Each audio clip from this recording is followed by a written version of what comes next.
one of the reasons I started following you was because of your videographer's trash videos. Yeah. Where did that come from? And is that something you just did for fun, or was that like a general, like, this is gonna use for like marketing and kind of touch on the comedy side? No. So what happened was, I actually really feel that way. A lot of videographers are actually trash.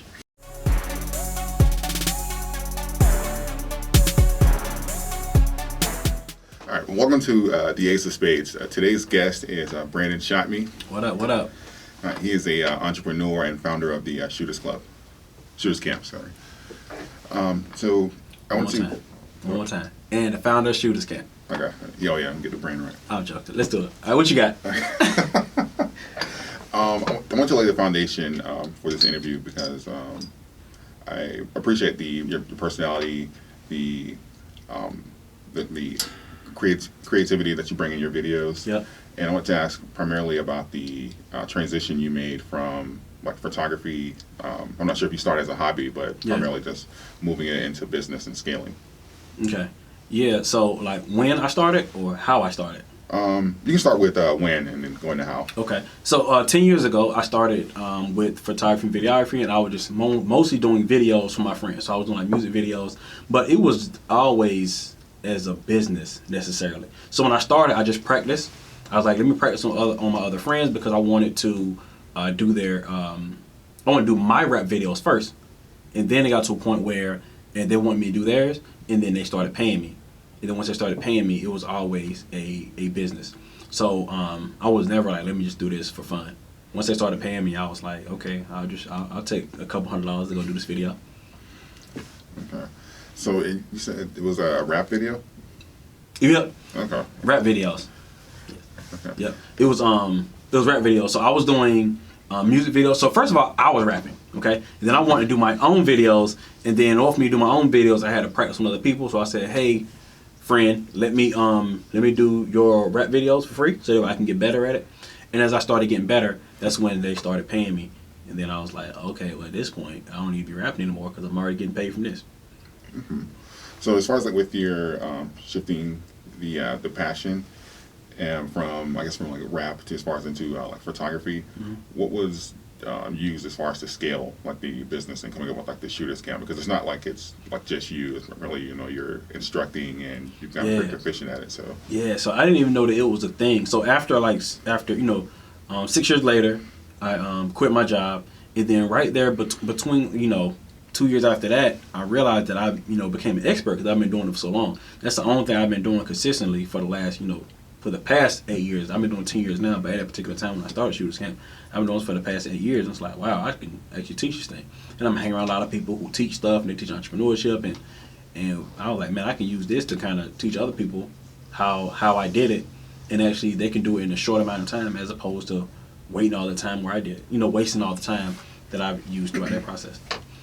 And in Shooters Camp, is it primarily just to like sharpen the skills, or is it to scale and turn it into a business? It's definitely business. It's definitely I do a lot because I love business at heart. So I'm definitely teaching you the skills, the photography, video. Actually, more so the basics and the intermediate. So it's not super master. It's not like it's not like a super mastery. It's more so like, let me get you started, let me get you efficient at it, and then I'm also teach you the business side of it.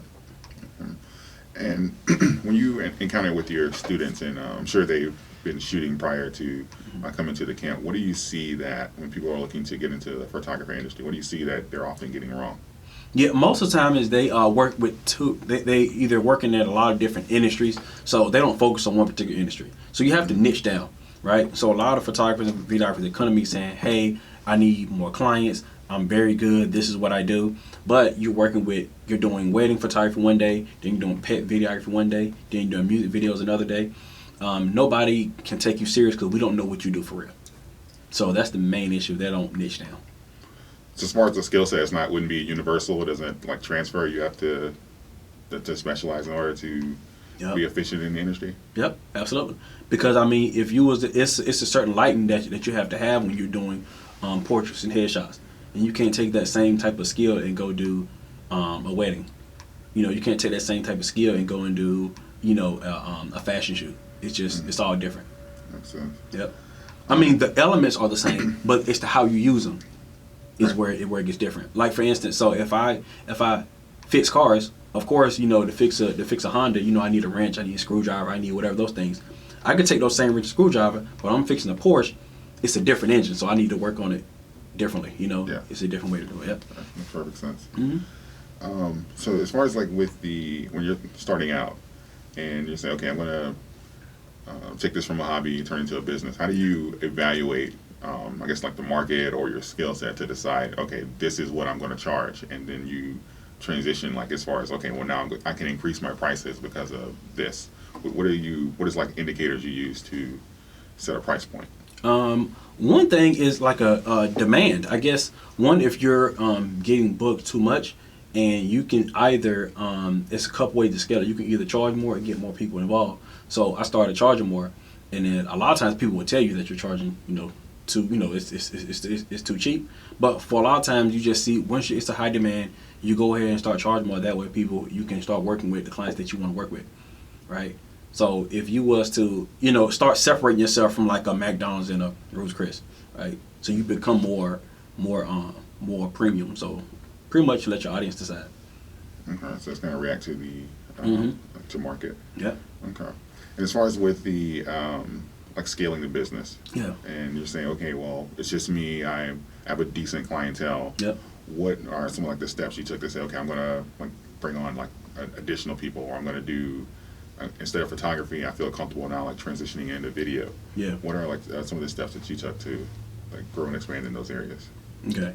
So what you want to do is you want to create a system for yourself. And a system that's in all businesses and business in general. So a lot of people think just because you're a photographer, a videographer, or a creative in general, doesn't mean you can't think like a big business or a big corporation. So what corporations do is they create a system. So if you go to Chick-fil-A, they make the exact same chicken sandwich everywhere you go. When you go to Starbucks, they make the exact same Starbucks. You get the exact same coffee everywhere you go. So I said, how can I do that for my business? So what I started doing was my videography, like my videos. I started creating a system and a template around it.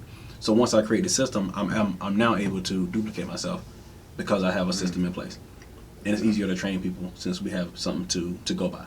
Follow these steps, and your videos will look like mine. Okay, consistency too. Okay.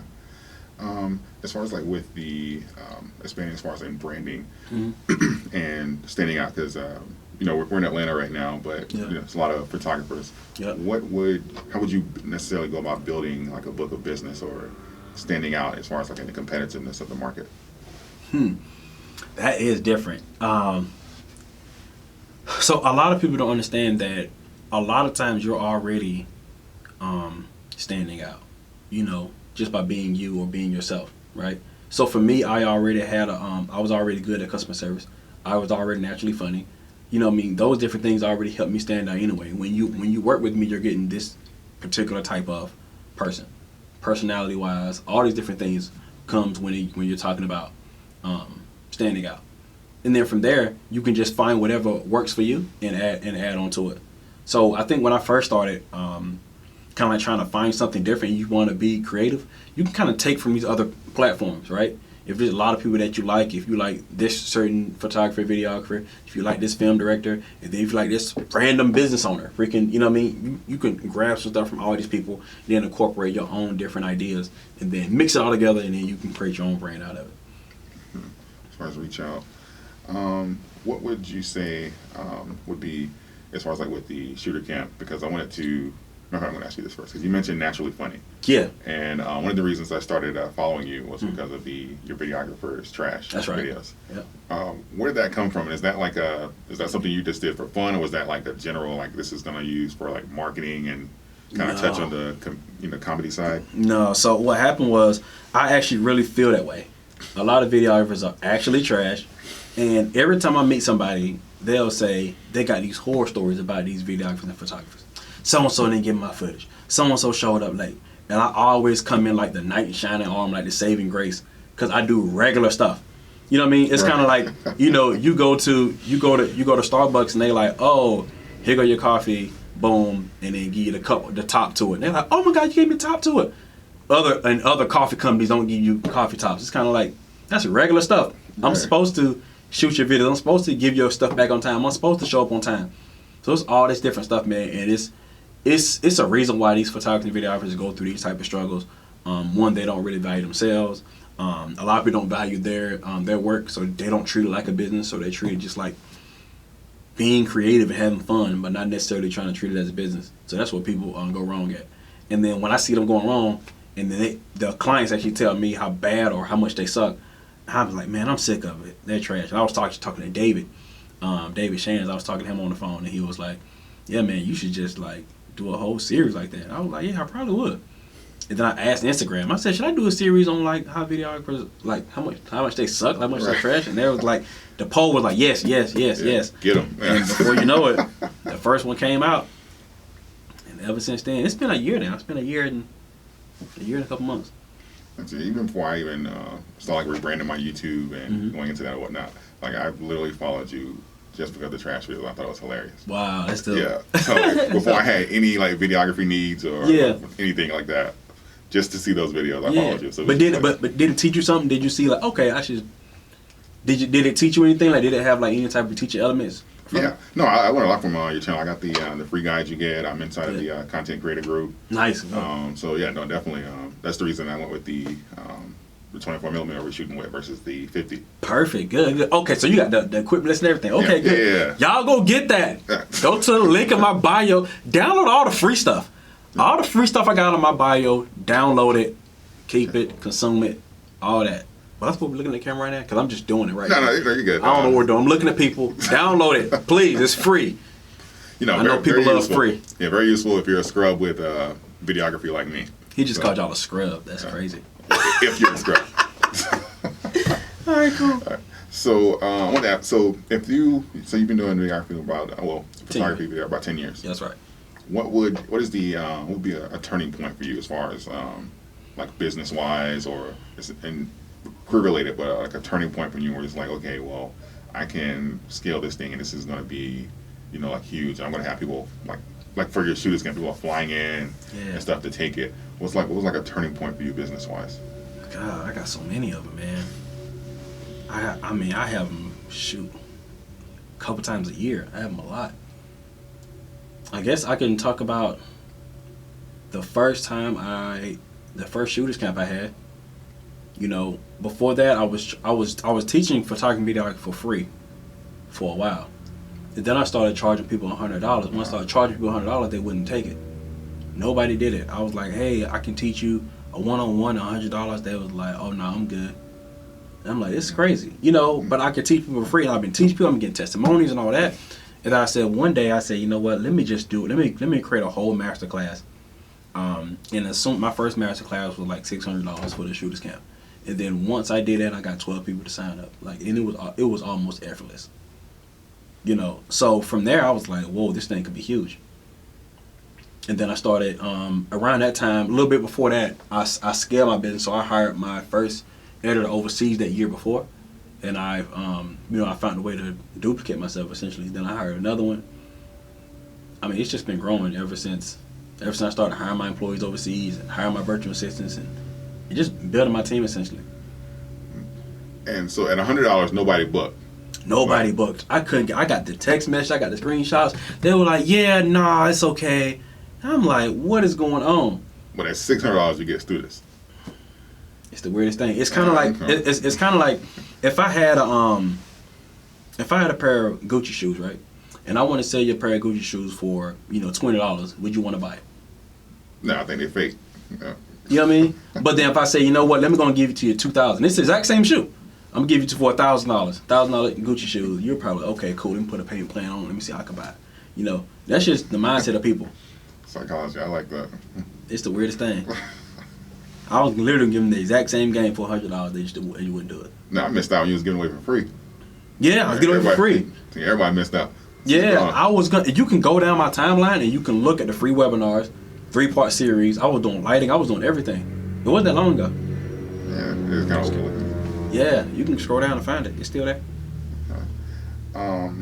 Also wanted to ask if you could change anything as far as relate like any, you don't have to disclose like any mistakes unless you want to. Okay, let's do that. What was a business mistake you've made? Business mistake. Business mistake. I guess I'm still making them. You know, trying to market more, like focus on marketing, and focus on what is that?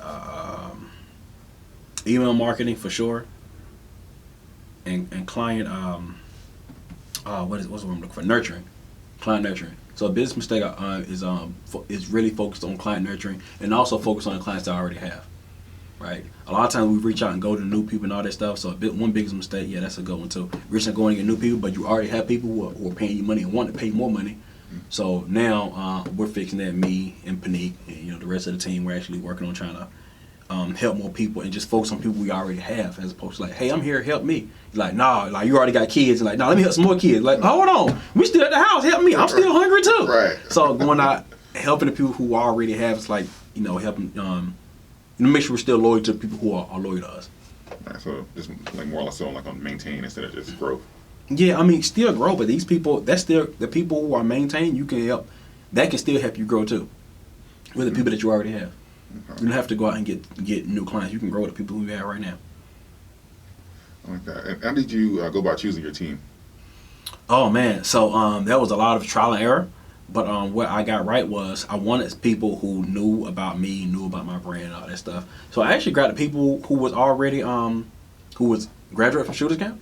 They were already killing it in their field, and then I basically created opportunities for them, and then we get to work together. So we all have something that we can bring to the table for each other. So we bring that aspect to each other. Okay. So if you want to work with Brandon, join Shooters Camp. Basically, to be honest, if you join Shooters Camp, it's a better fit. It's a better fit. You know more about me than a lot of people because I don't spend time with a lot of people as far as talking on the phone. I don't do a whole bunch of stuff, but I spend more time with my students. And when I spend more time with my students, you know more about me. We know more about each other, and then I can watch you. I can see how you move, and then you'll be a part of the Squizzard because we be doing some dope stuff every day. Pinique, what we about to do today?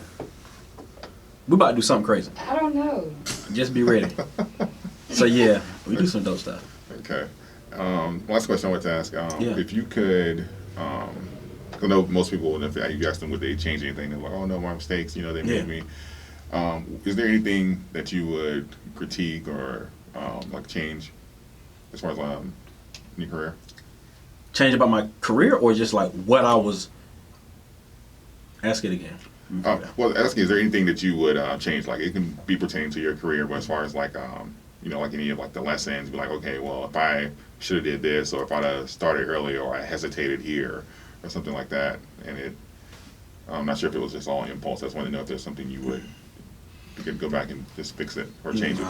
I'm real big on everything is supposed to happen the way it's supposed to happen. I'm real big on that. Like I don't want to, because if I change something, I'm not going to be the same person. If I change that, it's going to change something. It's going to change something where I am right now. So I need everything that happened to me. Everything that happened was supposed to happen. So I need all that. I don't want to change anything. Good, bad, ugly. I need it all. Okay. I'm either going to learn from it, or I'm either going to, or either it's going to make me stronger. So I need everything. That's it. I can't change it. And I know that's my last question, but in closing, who inspires Brandon as far as like photography? Do you have like any? Is it just you, or do you have like any favorite photographers that inspire you, that you like, admire their work? Nope. So I don't hang around a lot of photographers and videographers. I mostly, unless it's my students or on my team. But I hang around mostly.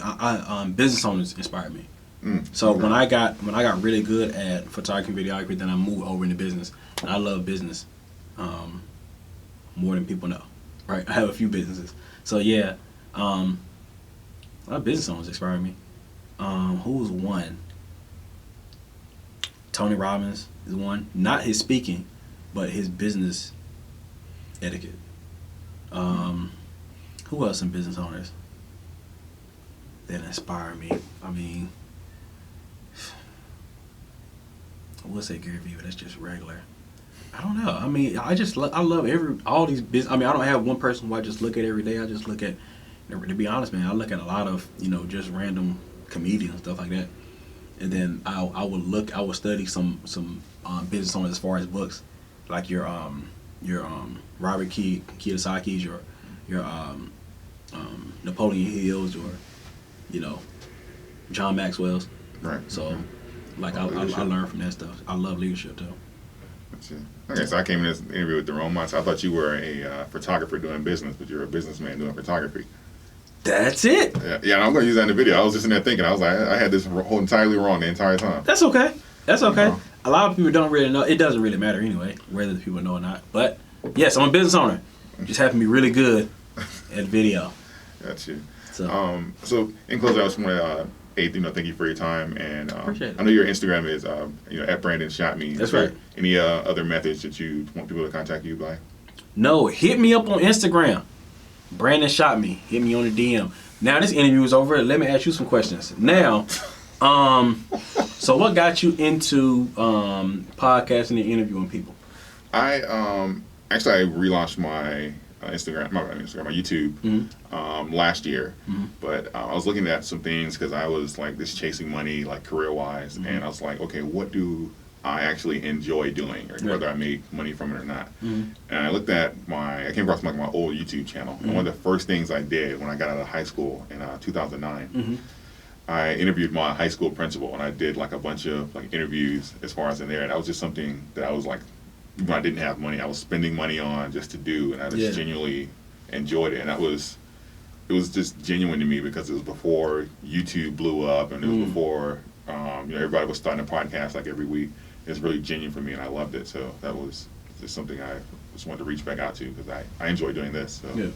Where do you see this going as far as like podcast interviews? Like, where do you want to be? You want to be like interview like Charlamagne the God? Like, do you want to be? Where do you see it going? I definitely have growth plans, and I would love to scale up. But I primarily at its core, I just like to kind of just put out and like feed what's feeding me, because in my spare time, this is what I do. I listen to the podcast and the audiobooks, and I'm like driving to work, or it's in my spare time. I have my AirPods in all the time. So this is just me pretty much just paying it forward, pushing out what I would get. But I would love to obviously to scale up and meet interesting people and interview some of the people that I admire and looked up to for a long time. So I would love that. Yeah. So listen, if y'all want to know more about David Mitchell, you follow him on social media at I am David Mitchell. Is it Junior? Yeah, I'm David Mitchell Jr. That's it. And we out. What's the podcast called? This is the Ace of Spades. Welcome to the Ace of Spades. Well, not welcome. Ace of Spades. We out. All right, appreciate it. Anytime. This is going to be a continuation of the interview I did with BrandonShotMe. Pinique here was actually helping shoot the video and adjusting like the different angles. And she turns out she has an amazing story as well. So I'm going to include this as well. So Pinique, how did you meet up with Brandon and get into as far as like being a part of like the shooters camp?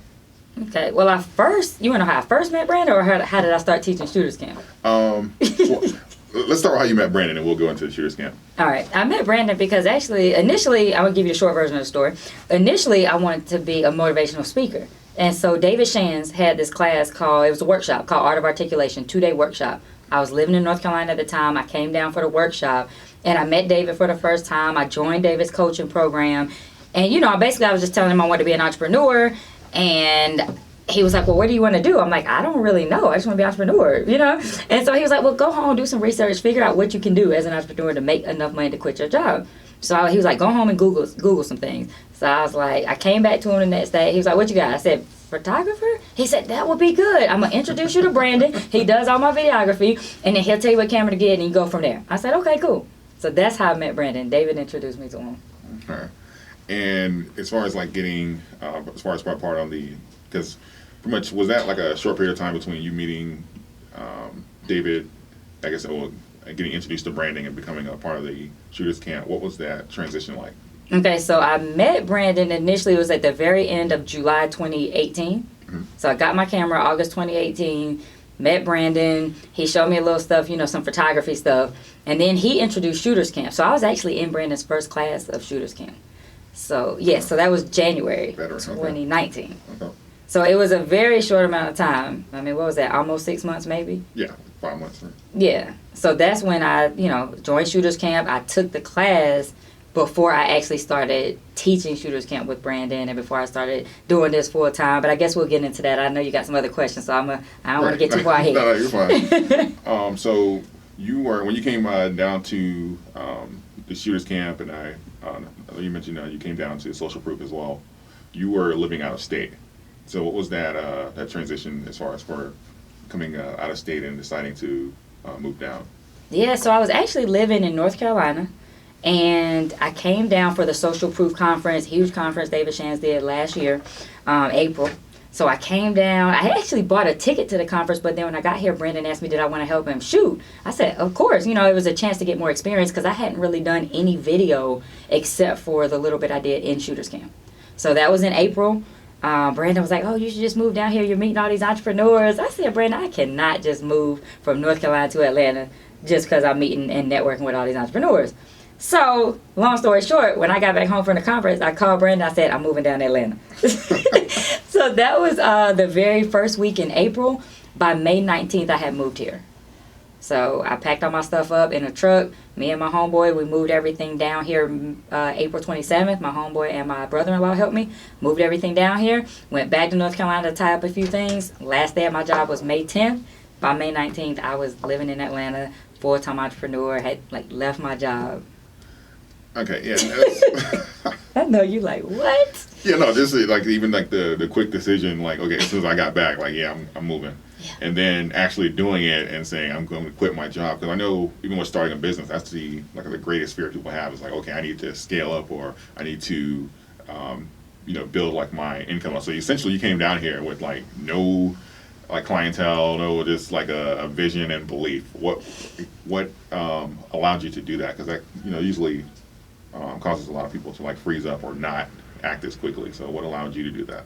Well, a couple things, because it seemed like everything was lining up. So, for example, I wanted to move down here, and my mom actually has a friend that lives down here, actually 10 minutes from Brandon. So I'm like, okay, this is weird. What are the chances of somebody living in Lawrenceville, Georgia? You know what I'm saying? Sure. So her friend lived there, and she said, oh, you can stay here, rent a room, whatever that looks like, for the low. But anyway, so I'm like, okay, boom, that's perfect. So that was in place, and then I knew Brandon. Brandon is very well connected. So I really never thought of what if I can't get clients, because Brandon knows so many people. I figured that either meeting people, going to events with him, or either he would refer me to people. So I really never said, what if I can't get clients? But other people did ask me that. They're like, well, what if it doesn't work? I said, well, I'll get a job. I've gotten a job before. What's the difference? If I have to, I'll get a job, or I have a car so I can drive Uber. So a lot of people ask me, were you scared? Right. Of the unknown, because you didn't know what was going to happen. But like I said, I did a Facebook Live the other day, and I was telling people I wasn't scared of what I didn't know. I was scared of what I did know, because I knew what it was like going to my job every day, hating life, wishing I could get out of there. I already knew what that was like, and that's the scary part. This is something new, so that means there's endless possibilities. What am I scared of? You see what I'm saying? Right, that's crazy, Faith. No, and I appreciate that, because I know that those transition and all the what ifs come up, and you just went for it, and then it ended up working out. So you've been full time since you've gotten down? Yep. So May 19th was when I moved down here. It was a Sunday. And May 20th was my first gig, because Brandon actually called me on, I think it was that Saturday. He was like, what you doing Monday? I was like, probably unpacking. And he was like, no, forget all that. He was like, I got a client for you. And so that Monday, I had a client. So I basically, literally hit the ground running. As soon as I got here, I was working. Wow. And you never had to go back and get a job? It was just... I never had to go back and get a job. I never had to drive Uber. I never had to sell stuff. I've been, a lot of people talk about the entrepreneur struggle. They're like, yeah, you know how it is. I'd be like, I don't. Oh, man. Not saying everything is all peaches and cream. Yeah, there's going to be long nights. There's going to be whatever that looks like. But I've never had a struggle oh, my gosh, I ain't going to make it. I don't have any money to pay my bills. That just hasn't happened. So she didn't struggle with the weight. Just let's pick it up. That's it, man. I mean, I've traveled. I mean, it's been good. I mean, yeah. And as far as what do you? Is there anything in particular you're doing as far as to grow? What's next? Since I know you kind of made the decision on impulse. What's the long term? What's next? Man, I mean, well, now I work with Brandon. I teach shooters camp. I don't think we talked about that. I don't know. We talked a little bit before the interview. I don't know if we said this part while the camera was rolling, but so I kind of like just forced my way into shooters camp. He kind of sort of mentioned that I might be able to help teach a class, and then I remembered. I didn't let him forget, and I taught one class, and I basically just never left. I kept getting on the calls, changed my bio to say shooters camp instructor. So I just forced my way in there. So now Brandon and I work together with Shooters Camp. So to answer your question, what's next? I'm still shooting, but I teaching. I love the teaching. I love the Shooters Camp, helping other people grow. So, I mean, there are endless possibilities. I don't have any specific projects I'm working on. Brandon and I are working on some things together, but it's mostly about growing, scaling. Now Brandon has a team. Well, I guess we have a team of editors. So just, utilizing those editors, putting other Shooters Camp graduates in place to be successful. So that's basically our deal. Just whatever we can do to help people. Because we know how to do it. So why not teach somebody else? There's so many entrepreneurs, so many business owners that are selfish. They don't want to share their knowledge. I don't know if they think there's competition, if they think those people are going to steal their clients, but we're the total opposite. We want to tell the people everything we know. We probably give a little too much value in Shooters Camp for the price. So we just want to help other people be successful. And I'm just going to do this plug for you guys as well. If you're thinking about joining Shooters Camp, they actually have a Facebook group called the Content Creators Group. Brandon, Pinique's in there, give away incredible value. You can ask questions, so you'll definitely eliminate any concerns you have as far as for going into Shooters Camp, because I definitely asked about the camera lenses and stuff. People got back with me and compared everything, because I know absolutely nothing about video. So definitely, if you're interested in videography or anything, definitely join their group. Is it in your bio as well, or? Probably not. Okay. But I can. By the time y'all see this interview, it's gonna be in there. Yeah, and I'll put it in the description as well. Okay, so I wanted to ask you, because I know with the impulse decision, as far as that's one of the reasons I wanted to do the interview. I like that in the initiative you took with branding, as far as changing your bio to Shooters Camp without asking. Right. Is that just something you've done since you found this new passion, or have you always been like that, or you just take the initiative I'm just going to go for it, or is that just something new? No, I've always been like that. Anything I want to do, I just go for it. You know what I mean? I don't know. That's always how I've been. At jobs, I know one time when I was working at the bank, I wanted to be a branch manager. But at the time, I was a service manager, and at the bank, there's a certain hierarchy. They want you to do this job before you go to this job. So there was a job they wanted me to have, a personal banker before a branch manager. Everybody said, don't apply for that job. I said, okay. Filled out the thing, went to the interview, and I told the lady, I said, yeah, I've never been a banker, but I was never a teller before I was a service manager. Service managers manage the teller line. I was never a teller, and y'all sent me to training. Y'all can do the same thing. There's no reason why I can't do this job. And I got the job. Wow. Same thing with my last job I left at the bank. Oh, you got to have experience. You got to have underwriting experience. Okay. Applied for the job. Basically got hired. I had my interview on Friday. By the time I got to work Sunday, there was an email offering me the job. So I just don't let anything stop me. That's just how I do it. If I want to do it, I'm going to try to do it. The person in charge has to tell me no. Other people say, no, don't apply for that. Okay. Yeah, what's the worst that can happen? Wish I'd been like you when I was younger. No, I admire that. That's one of the reasons I wanted to get that on there, because I think that people that are looking to, well, not even in business, it's in life, just being able to go for it, and you have that ability naturally. Is there people as far as that you, well, I guess, so you said you've always been like that, so that wasn't something a learned trait, or you studied and be okay, I need to kind of work on this, I'm a little bit passive or anything? Nope. Definitely not passive. Okay. At all. And I probably get that, I guess, from my dad a little bit, because he was that kind of person where he would just do whatever. He was a go-getter, crazy work ethic, just make stuff happen, not waiting for anyone else to help him with anything or allow him to do anything. He would just get in there. So I think I definitely got a lot of that from him. So he would be proud if he was still alive. Okay. Yeah, I bet he would. Yeah. Is any closing remarks? How do as far as the viewers get in contact with you? All right, so y'all, my Instagram is Pinique Singleton. My Facebook is Pinique Singleton. Y'all probably don't know how to spell it, so hopefully he'll put it on the screen. But it's PiniqueSingleton. And that's that. Once you get to that Q, it'll start popping up. Because I guess there's nobody else on Instagram with that name, so you're welcome. Awesome. All right. Thank you. This has been another episode of Ace of Spades with BrandonShotMe and Pinique Singleton. And we'll see you next time. See ya.